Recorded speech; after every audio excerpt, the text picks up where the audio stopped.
Selamat berjumpa kembali dalam layanan audio Sahabat Seperjalanan. Hari ini adalah hari Senin 5 Januari 2025.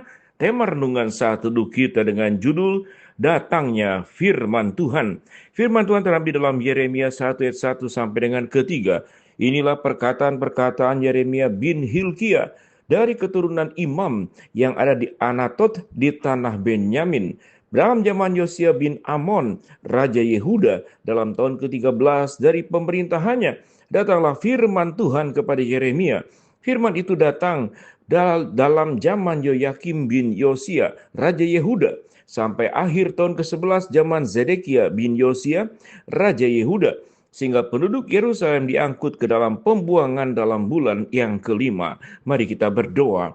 Bapa yang di dalam surga, sungguh tanpa firman Tuhan yang datang dan menemui kami di dalam diri Kristus Yesus, dan tentunya lewat Alkitab yang kami terima, maka kehidupan kami tanpa ada tuntunan. Di dalam nama Tuhan Yesus kami berdoa, amin.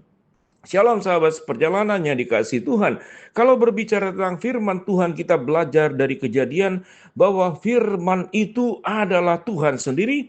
Dan dikatakan di dalam Yohanes 1 ayat 1 juga, firman itu adalah Allah yang datang ke dalam dunia di dalam diri Kristus Yesus. Kata firman dalam pemahaman kita tentu adalah ucapan. Tetapi ucapan itulah yang disebutkan oleh Allah, yang menjadikan apa yang diucapkan oleh Allah itu terjadi. Firman itu adalah yang sudah kita pegang saat ini di dalam Alkitab yang sangat lengkap. Namun di dalam Perjanjian Lama, tentu firman Tuhan itu berproses. Sebelum Alkitab kita terima, maka Tuhan berfirman lewat mimpi, lewat malaikat, lewat suaranya langsung, dan lewat kemudian berbagai macam pengalaman-pengalaman yang terjadi, lewat penglihatan, lewat pertemuan langsung, bahkan lewat sinar yang kemudian ada suara sewaktu Paulus jatuh dari kuda tunggangannya. Sehingga firman Tuhan itu kemudian diberikan oleh Allah di dalam proses yang panjang. Kita bersyukur saat ini firman itu datang kepada kita di dalam kondisi yang sudah sangat lengkap. Kita mungkin tidak membutuhkan lagi yang namanya mimpi seperti yang dialami oleh nabi-nabi atau rasul-rasul di zaman terdahulu. Kita pun juga tidak ditemui oleh malaikat. Apakah bisa lewat mimpi? Apakah bisa lewat malaikat? Bisa saja. Tuhan punya kedaulatan yang luar biasa. Namun karena sudah lengkap di dalam Alkitab, kita keperlukan untuk mencari kebenaran firman Allah lewat firman Tuhan Alkitab yang sudah sangat lengkap.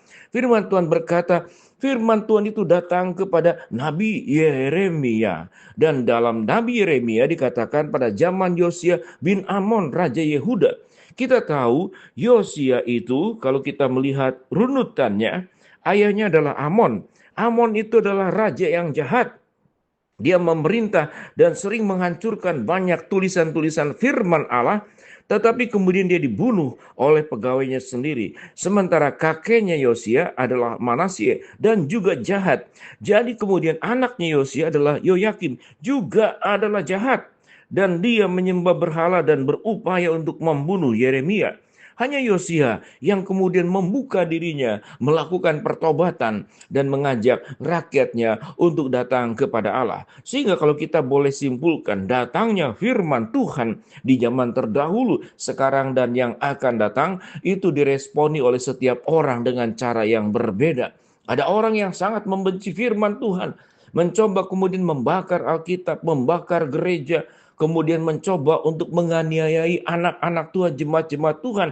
Itu terjadi dari dulu dan zaman sekarang pun sama. Bagaimana kemudian orang-orang yang tidak bertanggung jawab, yang melakukan kekerasan, melakukan penutupan gereja, penyegelan, pelarangan ibadah, bahkan sedemikian membenci umat-umat Allah. Itu terjadi dari dulu, sekarang, dan yang akan datang. Bukankah Kristus berkata pada akhir zaman, orang-orang akan keluar nabi-nabi palsu, mereka yang menyebut nama Tuhan, sesungguhnya mereka tidak sama dan mereka tidak mengikuti jalan Tuhan. Nabi-nabi palsu, orang-orang yang sesat, Alkitab mengatakan orang bebal, orang kafir, orang yang kemudian dipenuhi oleh hawa nafsu.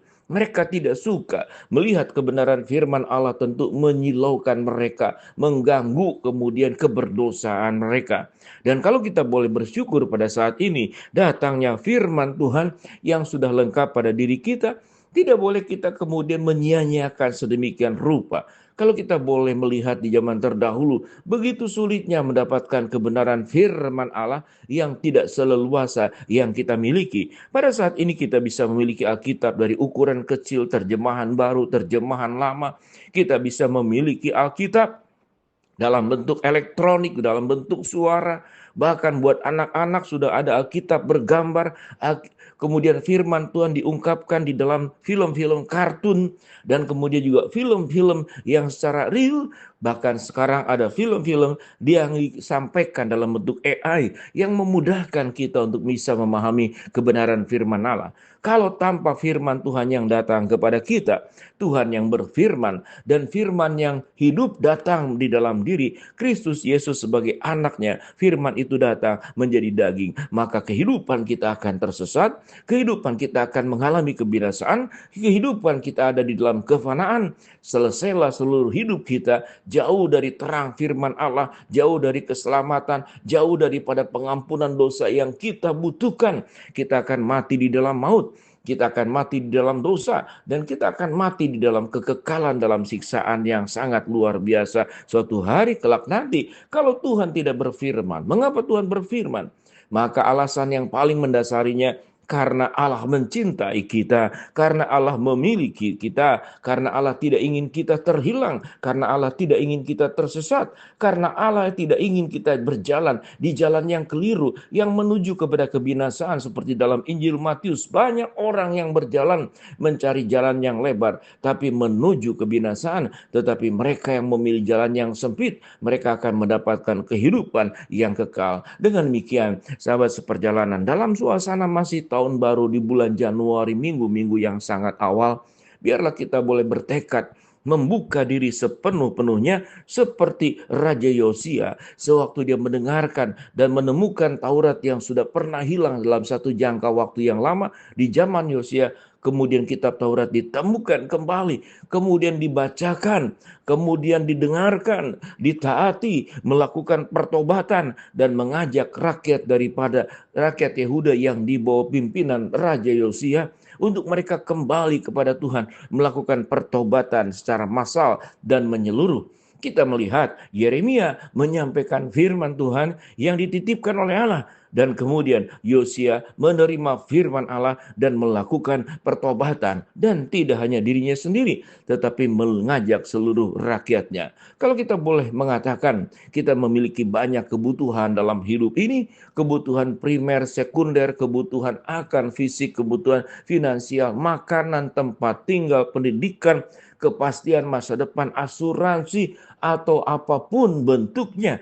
Tetapi yang kita butuhkan sangat utama adalah firman Allah. Dari firman Allah yang berfirman, aku akan mencukupkan engkau, menjaga engkau, menyelamatkan engkau, menebus engkau, melindungi engkau, menyertai engkau, menguatkan engkau. Firman yang sangat lengkap dari janji Allah yang tertulis di dalam Alkitab. Berikan waktu yang cukup di tahun awal ini untuk kita belajar firman Allah, bergumul dengan firman Allah, dan tentunya yang paling akhir adalah melakukan firman Tuhan dengan setia. Mari kita berdoa.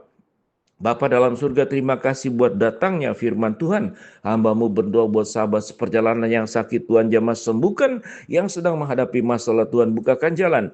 Yang sedang berdoa mengharapkan sesuatu, Tuhan kabulkan sesuai dengan waktu dan rencana Tuhan yang terbaik. Di dalam nama Tuhan Yesus kami berdoa. Amin. Shalom, Tuhan memberkati kita semua.